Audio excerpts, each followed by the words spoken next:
Breaking news చూస్తున్నాం. ఇటు NTV జర్నలిస్ట్కి bail మంజూరు చేశారు. ఇటు దొంతు రమేష్ అలాగే సుధీర్కి బెయిల్ ఇచ్చినట్టు నాంపల్లి కోర్టు చెప్పుకొస్తుంది. ఇటు ఇద్దరు పాస్పోర్ట్లు సరెండర్ చేయాలని ఆదేశాలని జారీ చేశారు. ఇటు పర్మిషన్ లేకుండా హైదరాబాద్ నుంచి వెళ్ళొద్దంటూ ఇటు షరతులు పెట్టారు. ఒక మంత్రి అలాగే ఒక ఐఏఎస్ ఆఫీసర్ ఇష్యూలో ఇద్దరిని అరెస్ట్ చేశారు సిట్. బాధితులు ఎవరు స్టేట్మెంట్స్ ఇవ్వలేదన్న జర్నలిస్టుల తరఫున లాయర్. ఇటు సిసిఎస్ పోలీసులు రిమాండ్కు తీసుకోవాలని అభ్యర్థన ఇటు కోర్టుకు పెట్టారు. కానీ కోర్టు దాన్ని తిరస్కరించింది. 20,000 లెక్కన 2 పూచీకత్తులతో బెయిల్ మంజూరు చేసింది. మమ్మల్ని చెయ్యని తప్పుకు అరెస్ట్ చేస్తున్నారు. ఇటు రేవంత్ రెడ్డి, సీఎం రేవంత్ రెడ్డి ప్రభుత్వం అరెస్ట్ చేసింది అంటూ ఇటు దొంతు రమేష్ చెప్పుకొచ్చాడు. 24 గంటలు మానసిక క్షోభకు గురి చేసింది అంటూ ఆయన చెప్పుకొచ్చే ప్రయత్నం చేశాడు. ఒకసారి దొంతు రమేష్ ఏం మాట్లాడారో ఒకసారి వినే ప్రయత్నం చేద్దాం. ప్రభుత్వానికి ప్రధానంగా సీఎం రేవంత్ రెడ్డి గారికి తెలంగాణ రాష్ట్రం ఏర్పడిన తర్వాత ఇప్పటి వరకు కొంతమంది యూట్యూబ్ జర్నలిస్టులను అరెస్ట్ చేశారు. కానీ ఏ వర్కింగ్ జర్నలిస్టును కూడా తెలంగాణ ప్రభుత్వం వచ్చిన తర్వాత అరెస్ట్ చేయలేదు.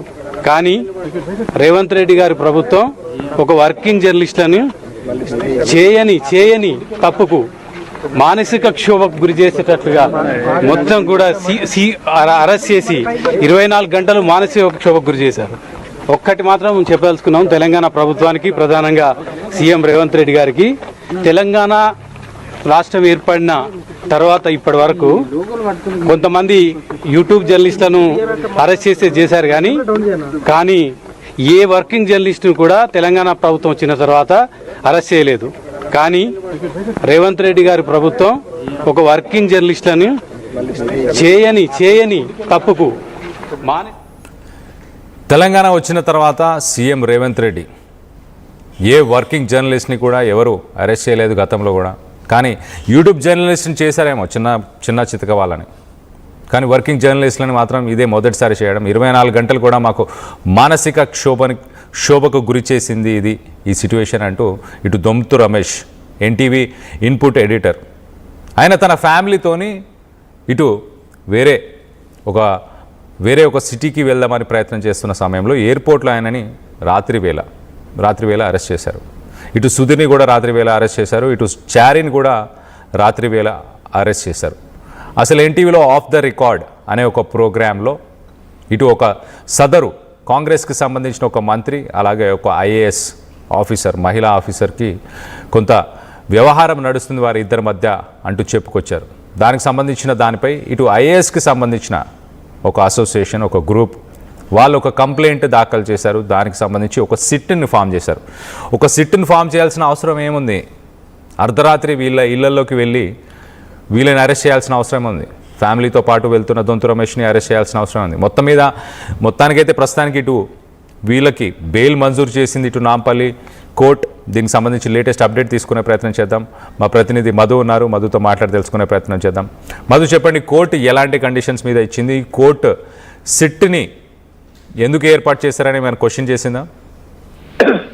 ఎగ్జాక్ట్ అంటే దొంతు రమేష్ రాత్రి మాట్లాడారు. బెయిల్ వచ్చిన తర్వాత 20,000 పూచీకత్తు తోటి కోర్టు జడ్జి ముందు హాజరుపరచడంతో బెయిల్ తిరస్కరించారు. ఎందుకంటే వీళ్ళ తరఫు నుంచి న్యాయవాది స్ట్రాంగ్ గా వాదించారు. ఎక్కడ కూడా వీళ్ళ పైన పెట్టినటువంటి కేసులు రిఫ్లెక్ట్ అవ్వట్లేదు జరిగినటువంటి దానికి అనేటువంటిది వీళ్ళు గట్టి వాదనలు వినిపించారు. దాంతో పాటు బాధితులు అని చెప్పుకుంటున్నటువంటి వారు ఎవరు కూడా ఫిర్యాదు చేయలేదు, ఇంతవరకు డైరెక్ట్ గా స్టేట్మెంట్ కూడా ఇవ్వలేదు కదా అనేటువంటి వాదనను జడ్జి ముందు వినిపించడంతో జడ్జి వాళ్ళు స్టేట్మెంట్ ఇవ్వడానికి నిరాకరించారని చెప్పారు. కానీ పెట్టినటువంటి సెక్షన్లు కానీ వీరిని రిమాండ్కి తరలించాలనేటువంటి చేసినటువంటి ప్రయత్నం కానీ జడ్జి అనుకూలించలేదు. 20,000 పూచీకత్తుతో వెంటనే ఇద్దరు సంబంధించినటువంటి దానిపైన పూచీకత్తు తీసుకుని ఇద్దరిని బెయిల్పై విడుదల చేశారు. కాకపోతే వీళ్ళ పాస్పోర్ట్స్ స్వాధీనం చేసుకున్నారు. సిటీ విడిచి వెళ్ళొద్దు అనేటువంటి ఆంక్షలు విధించారు. వీళ్ళకు పర్మిషన్ తీసుకున్న తర్వాతనే నగరం బయటికి వెళ్ళాలి, తర్వాత విదేశాలకు వెళ్ళొద్దు అంటూ పాస్పోర్ట్స్ తీసుకున్నటువంటి పరిస్థితి ఉంది. దీనిపైన కూడా అసహనం వ్యక్తం చేశారు. గతంలో యూట్యూబ్ జర్నలిస్టుల పైన అక్రమ అరెస్టులు జరిగాయి. కానీ వర్కింగ్ జర్నలిస్టుల పైన ఎక్కడ కూడా అరెస్టులు జరగలేదు, అదుపులోకి తీసుకోలేదు. 24 గంటలు మానసిక క్షోభకు గురి చేశారనేటువంటిది దొంతు రమేష్ చెప్పారు. ఇద్దరు, దొంతు రమేష్ అండ్ సుధీర్, ఇద్దరికైతే రాత్రి బెయిల్ వచ్చింది. ఒక నాటకీయ పరిణామం చోటు చేసుకుంది నిన్న. వాస్తవానికి చెప్పాలంటే ఉదయం నుంచి అర్ధరాత్రి వరకు ఒక హై టెన్షన్ వాతావరణం. జర్నలిస్ట్ సంఘాలు, జర్నలిస్టులు, కొద్దిమంది రాజకీయ పార్టీ నాయకులు పూర్తి స్థాయిలో మద్దతు తెలిపారు. వీరి అరెస్టుకి సంబంధించిన అక్రమ అరెస్ట్ అంటూ వాళ్ళు స్టేట్మెంట్ ఇచ్చారు. మొత్తానికి నిన్న బెయిల్ రావడంతో కాస్త హ్యాపీగా ఫీల్ అయినటువంటి పరిస్థితి. కాకపోతే 24 గంటలకు మానసిక క్షోభకు గురి చేసింది అనేటువంటి స్టేట్మెంట్ చేశారు. రేవంత్ రెడ్డి ప్రభుత్వం ఇలాంటి చర్యలను మానుకోవాలనేటువంటి స్టేట్మెంట్ చేశారు. మొత్తానికైతే రాత్రి ఇద్దరు కూడా బెయిల్ పైన బయటకు వచ్చినటువంటి పరిస్థితి. అయితే కాకపోతే దీనికి గల కారణం మనం తెలిసిందే. ఒక మహిళా ఐఏఎస్ అధికారికి, ఒక మంత్రికి సంబంధించినటువంటి విషయంలో చేసినటువంటి స్టోరీ విషయంలో వీళ్ళు అరెస్ట్ అయ్యారు. పోలీసులు అదుపులోకి తీసుకున్నారు. సుదీర్ఘమైనటువంటి విచారణ చేశారు. అడ్డదిడ్డమైనటువంటి క్వశ్చన్స్ చేశారు అనేటువంటి స్టేట్మెంట్ చేశారు దొంతు రమేష్ గాని, సుధీర్ గాని. వీళ్ళకి సంబంధించినటువంటి నిన్ననే మరొక జర్నలిస్ట్ చారిని వదిలిపెట్టినప్పటికీ కూడా వీళ్ళిద్దరిని మాత్రం రాత్రి వరకు జడ్జి ముందు ప్రవేశపెట్టి రిమాండ్ చేయాలనేటువంటి ప్రయత్నం జరిగింది అనేటువంటి చర్చ జరిగింది. చివరికి వీళ్ళ తరఫు న్యాయవాదితో వీళ్ళు బెయిల్ పైన బయటకు వచ్చినటువంటి సిచ్యువేషన్ అయితే కనిపిస్తా ఉంది. రైట్ మధు, దీనికి సంబంధించి కాంగ్రెస్ నుంచి ఎవరైనా రెస్పాండ్ అయ్యారా? కాంగ్రెస్ నుంచి Jaggareddy, Congress party TPCC working president, మాజీ ఎమ్మెల్యే జగ్గారెడ్డి మాత్రం పూర్తి మద్దతు తెలిపారు జర్నలిస్టులకు. ఈ అరెస్టు విషయం కరెక్ట్ కాదు. ఇది ఒక రాష్ట్రంలో ఒక యుద్ధ వాతావరణాన్ని క్రియేట్ చేసే పరిస్థితి ఉంటుంది. పొలిటికల్ గా వద్దు, మానుకోవాలి, ఇది కరెక్ట్ కాదు. నోటీసులు ఇచ్చి విచారణకు పిలిచేది ఉండే. ఎన్టీవీలో వచ్చిన కథనాన్ని కూడా ఆయన తప్పుపట్టారు. కరెక్ట్ కాదు, కానీ జరుగుతున్నటువంటి పరిణామాలు ఫ్యూచర్ లో ఒక యుద్ధ వాతావరణాన్ని సృష్టిస్తాయి. ఇది కాంగ్రెస్ పార్టీకి కానీ, కాంగ్రెస్ ప్రభుత్వానికి కానీ మంచిది కాదనేటువంటి స్టేట్మెంట్ చేశారు. ఓవరాల్ మొత్తం కాంగ్రెస్ పార్టీలో ఇంతమంది మంత్రులున్నా, ఎమ్మెల్యేలు, ఎమ్మెల్సీలున్నా, ఇంతమంది నాయకులున్నా, ఇదే టీవీ చర్చలలో పాల్గొనేటువంటి ఇంతమంది కాంగ్రెస్ పార్టీ నాయకులున్నా ఒక్కరూ ఇంతవరకు రెస్పాండ్ కాలేదు, ఒక జగ్గారెడ్డి మినహాయించి.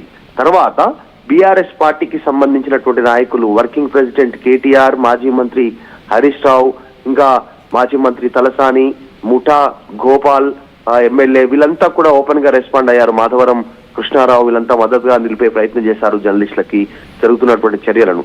తర్వాత ఆంధ్రప్రదేశ్ వైసీపీ సంబంధించినటువంటి అక్కడ మాజీ ముఖ్యమంత్రి జగన్మోహన్ రెడ్డి, మిగతా మాజీ మంత్రులు, ఎమ్మెల్యేలు వాళ్ళంతా కూడా మద్దతు తెలిపే ప్రయత్నం చేశారు నాయకులంతగా. మిగతా ఎవరు కూడా పెద్దగా మాట్లాడినటువంటి సందర్భం లేదు. మిగతా జర్నలిస్టులు, తర్వాత దీనికి సంబంధించినటువంటి ఆర్గనైజేషన్స్, అన్ని జర్నలిస్ట్ సంఘాలు మద్దతు తెలిపారు జర్నలిస్టులకు. అరెస్టుకు సంబంధించినటువంటి విషయంలో మంచిది కాదని వారికి సంఘీభావం తెలిపిన పరిస్థితి అవుతుంది. కాకపోతే కాంగ్రెస్ నుంచి ఎవరు మాట్లాడకపోవడం అనేటువంటిది ప్రస్తుతం చర్చ జరుగుతా ఉంది. Right Madhu, thanks for the latest update. మొత్తం మీద ఇటు జనవరి 15న ఇటు 14th additional chief metropolitan magistrate, ఇటు నాంపల్లికి సంబంధించిన కోర్టు మొత్తానికైతే ఇటు దొంతు రమేష్ అలాగే సుధీర్ వీళ్ళిద్దరికీ కూడా బెయిల్నిచ్చింది. కానీ 24 గంటలు మానసిక క్షోభని అనుభవించాం మేము. తెలంగాణ వచ్చిన తర్వాత ఇలా ఏ జర్నలిస్టులకి కాలేదు. యూట్యూబర్స్కి ఎప్పుడైనా జరిగిందేమో, కానీ అరాకొరాగా ఇలా వర్కింగ్ జర్నలిస్టులకు మాత్రం ఎప్పుడు ఇలాంటి సంఘటన, ఎప్పుడు ఇలా ఫేస్ చేయాల్సిన అవసరం పడలేదంటూ వాళ్ళిద్దరు చెప్పుకొచ్చారు. 20,000 పూచీకత్తుతోని వాళ్ళిద్దరికీ బెయిల్ మంజూరు చేసింది కోర్టు. అలాగే వాళ్ళ పాస్పోర్ట్స్ని కూడా హ్యాండ్ ఓవర్ చేయాలంటూ కూడా చెప్పుకొచ్చింది. ఒకసారి మనం చూస్తే కనుక ఇటు కోటి గవర్నమెంట్ హాస్పిటల్కి కూడా తీసుకెళ్ళి వాళ్ళ ఆరోగ్య పరిస్థితులు కూడా మ్యాజిస్ట్రేట్ దగ్గర హాజరుపరిచే ముందు ఇటు వాళ్ళ మెడికల్ ఎగ్జామినేషన్ కూడా చేసినట్టు తెలుస్తుంది. ఇటు జనవరి 13 మంగళవారం రాత్రి వేళ ఇటు తెలంగాణ పోలీసులు ఈ ముగ్గురిని, ఇటు దొంతు రమేష్ ఆయనని రాజీవ్ గాంధీ ఇంటర్నేషనల్ ఎయిర్పోర్ట్ దగ్గర తన ఫ్యామిలీతో పాటు ఒక వెకేషన్కి వెళ్తున్న సమయంలో తనని అరెస్ట్ చేశారు. అట్ ద సేమ్ టైం ఇటు రిపోర్టర్స్ మనం చూస్తే కనుక ఇటు సుధీర్ అలాగే పరిపూర్ణచారి వీళ్ళిద్దరిని కూడా వాళ్ళ ఇంటికి వెళ్ళి రాత్రి వేళ వీళ్ళని అరెస్ట్ చేయడం జరిగింది. కారణం ఏంటి? ఆఫ్ ద రికార్డ్ అనే ఒక ప్రోగ్రామ్, జనవరి 10న ఏదైతే ఆఫ్ ద రికార్డ్ అనే ఒక ప్రోగ్రాంలో సదరు ఐఏఎస్ ఆఫీసర్ అలాగే ఒక తెలంగాణకు సంబంధించిన ఒక మినిస్టర్ వీళ్ళిద్దరి మధ్య కొంత వ్యవహారం నడుస్తుంది అన్న విషయాన్ని వాళ్ళు టెలికాస్ట్ చేయడం, దానిపైన ఐఏఎస్ ఆఫీసర్స్కి సంబంధించిన అసోసియేషన్ ఒక క్రిమినల్ కంప్లైంట్ని వాళ్ళు లాంచ్ చేశారు. దాని తర్వాత ఇమీడియట్గా ఒక స్పెషల్ ఇన్వెస్టిగేషన్ టీం, ఒక ఎస్ఐటిని Hyderabad police commissioner VC Sajjanar వెంటనే ఒక ఎస్ఐటిని ఏర్పరిచారు. దీని మీద ప్రస్తుతానికైతే ప్రతిపక్షాలు అలాగే జర్నలిస్టు సంఘాలు వీళ్ళందరూ కూడా మండిపడుతున్నారు. ఇదంతా ఒక ఎమర్జెన్సీ వాతావరణాన్ని క్రియేట్ చేస్తున్నారు అని చెప్పుకొచ్చారు. ఒక సిట్ని ఫామ్ చేయాల్సిన అవసరం ఏముంది? పిలిచి మాట్లాడవచ్చు, నోటీసులు ఇచ్చి కూడా వాళ్ళని అడిగి తెలుసుకోవచ్చు కదా. రాత్రికి రాత్రి పండుగ సమయంలో వీళ్ళని అరెస్ట్ చేయాల్సిన అవసరం ఏముంది అంటూ మొత్తానికైతే ఇటు రాజకీయ నాయకులు, ప్రతిపక్షాలు అలాగే జర్నలిస్ట్ బాడీ నుంచి కూడా, జర్నలిస్ట్ గ్రూప్స్ నుంచి కూడా విమర్శలు అయితే వచ్చాయి. సో కాంగ్రెస్ నుంచి ఓన్లీ జగ్గారెడ్డియే రెస్పాండ్ అయ్యారు ఇప్పటిదాకా. కాంగ్రెస్ నుంచి మిగతా లీడర్స్ ఎవరు దీనిపై స్పందించలేదు. ఇటు ప్రతిపక్షాలు, ఇటు వైఎస్ఆర్సీపీ నుంచి కూడా దీనిపై రెస్పాండ్ అయ్యారు మాజీ సీఎం జగన్. సో మొత్తం మీద దీనికి సంబంధించి, ఈ వ్యవహారానికి సంబంధించి మీరేమనుకుంటున్నారు? మీ అభిప్రాయాలను కింద కామెంట్ రూపంలో తెలియపరచండి.